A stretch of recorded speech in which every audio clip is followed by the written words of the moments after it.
For money? Oh man, what have I ever done for money? Have I ever been conned? Difficult time. Right, so first of all, what's your name and what do you do? My name is David Gogo, and I'm an architectural designer. So tell me about the first time you tried to start a business. That's the first thing I can remember. I was in high school, secondary school here, and I was selling sweets, chocolate. So what I would do is I'll go into Asda in the morning, get like drinks like Lucozade, Truits, all of those snacks, and I'll sell them in the playground for a little bit extra profit. So I just split up the Truits and sell them off. But over time, I realized that after football, everyone would get thirsty, so you would freeze them the day before, and the price went up. You know, you can negotiate when you're thirsty after a good game in the playground. How much money do you reckon you made a week from that? Oh, I think I was stacking then.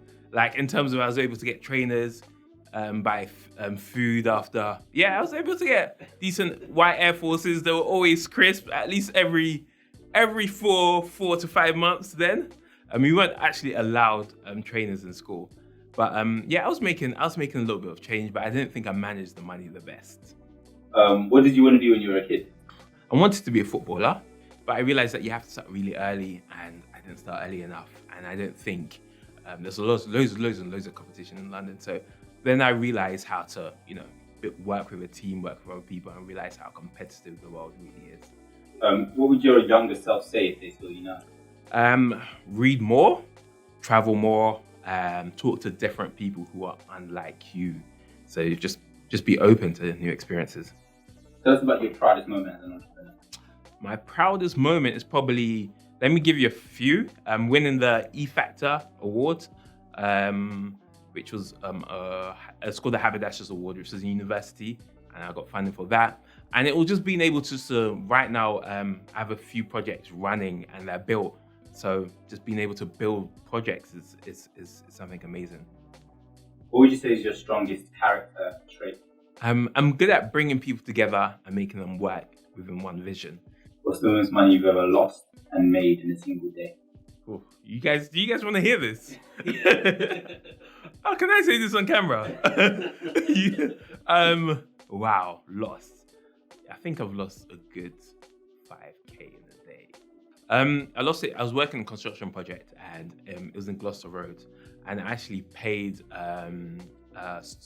this guy who was supplying us with marbles. We didn't do a background check on this guy, and we needed the project we just needed the project done before Christmas, and the client was pushing.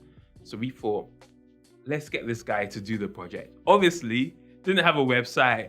We didn't know where he was. We paid him, obviously, and we never saw him again. What's the most money you've made in a day? It's a kind of a hard one because you may do a project for a period of time and you just get paid. So is it for the work for the day, or is it really? Yeah, so you can say 10K in one transaction. But if the taxman's watching, I didn't really make that much.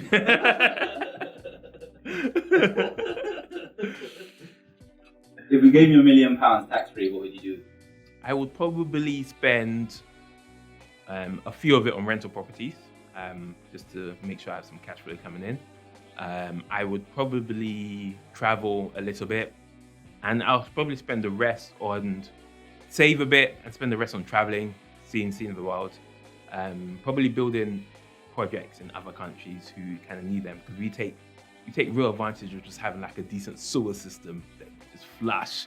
That is a real advantage for us, and light and electricity, and just being able to just read a book or do your homework in natural lights that you can just switch on and off. Is capitalism evil or is it good? I believe capitalism is a good thing. It means that if you have a skill set or a trade, you can share that with someone freely. And the better you are at your skill, the more you earn. And I think that's a fair way of running an economy. But I do believe certain things like the healthcare and transport should not be necessarily run by private companies, because these are things that you don't want to put a price on someone's health and someone's life. So that's where I think capitalism should stop. What was your worst or most difficult customer or client?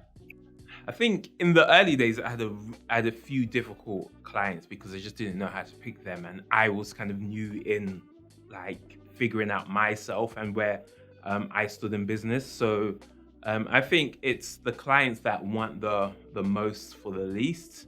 But I had clients who would call me literally every single day just to make sure that the project was going correctly and the drawings were being done and stuff like that. And that can be a bit of a stress when we just had impossible deadlines.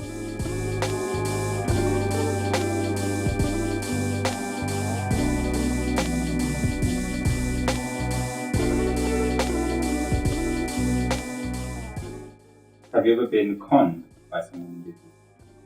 Yeah, that story of the guy just going with the marbles on the floor. That's a 5K, pretty much 5K gone. So that's a real con. Tell us about your lowest point as an entrepreneur and what did you learn from that? It was that same time. It's coming to Christmas. We've just lost a huge account. So we had one client that was kind of supporting 70 or 80% of our office, and that client was gone. And I had so many people in the office that I had to kind of take care of. And I pretty much had to like tell them, we can't continue like this, and I had to let them go. And I also was running another project, and I was just being spread very, very thin. I really did not know what to do at that moment in time, and that was my lowest point because I knew a lot of people were relying on me. How did you persevere in that situation? I realized that everything doesn't last forever. I kind of have a black and white way of finding solutions, so I figured out what was the best kind of way forward. I completed that project at a loss. I had to tell myself, sorry, we can't continue working and at this capacity anymore. And I had to just make the best financial and emotional and mental decision for myself and everyone else. But they've all gone on to do great things, and the project was completed successfully. What is your biggest insecurity? Being broke. I think it's just not being able to, one, make something of myself, not necessarily the financial aspect, not being able to leave a mark on this earth. I sometimes wonder, once you have family members that are close to you that you kind of realize that are ill, you start to realize how short life can be. So it's just being able to leave a mark on this earth. What's the hardest thing about being an entrepreneur? I think it's just planning, really. It's very volatile thing that you're going into. Is different from a 9 to 5. You don't know how you're going to plan the next 6 months. You don't know how many clients you're going to obtain.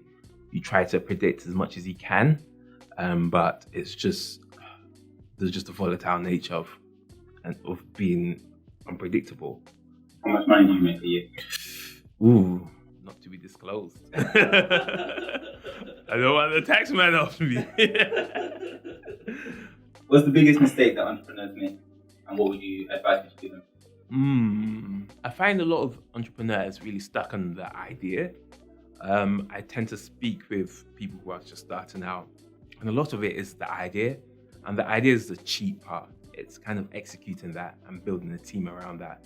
So the hardest part is just getting your idea started, seeing if that works, and fortunately, most people never get that started. What inspires you on a daily basis? I think it's just being able to see a better future for ourselves. I really feel that the work I do within architecture can help produce a better future. Sometimes we do take for granted how great cities can be, and how we are able to come from one end of a city to another kind of seamlessly, and in some places unseamlessly. So for me, it's just creating a better future. And even though we're working on small residential projects at this moment in time, I do hope to work on larger infrastructure projects. Do you think poverty is a choice? It depends on where you are in the world. If you're in a third world country, unfortunately, it's not a choice. If you're born in a situation where the living wage is very low, there aren't a lot of opportunities. it's not really a choice for people like that. But if you're in the West or in developed countries, there are more options. You can say there are more options.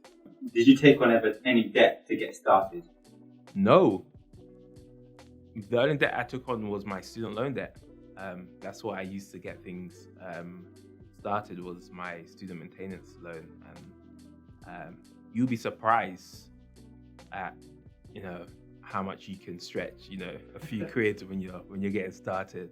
I remember the early days. Pot noodles was my friend. That and some fruits. But you can do a lot with little, especially with technology and the way we're able to build things with Gumtree. You can kind of pick up a half decent laptop, furniture, and stuff like that. There's loads of opportunities out there. You become the leader of the world. What's your first action? Free healthcare for everyone, and then probably free education. What's the most embarrassing or shameful thing you've done for money? I don't know. I think I haven't done anything crazy for money. I haven't been a stripper or anything. Nah. I've been okay. I've kept myself modest. Yeah. And lastly, any phrases or anything you want to say that might inspire up and coming? Just get started, really. There's nothing to it. If you have the idea that you've been thinking about, it's going to be the Uber of, haircuts. Just start it, If you don't start, you just don't know.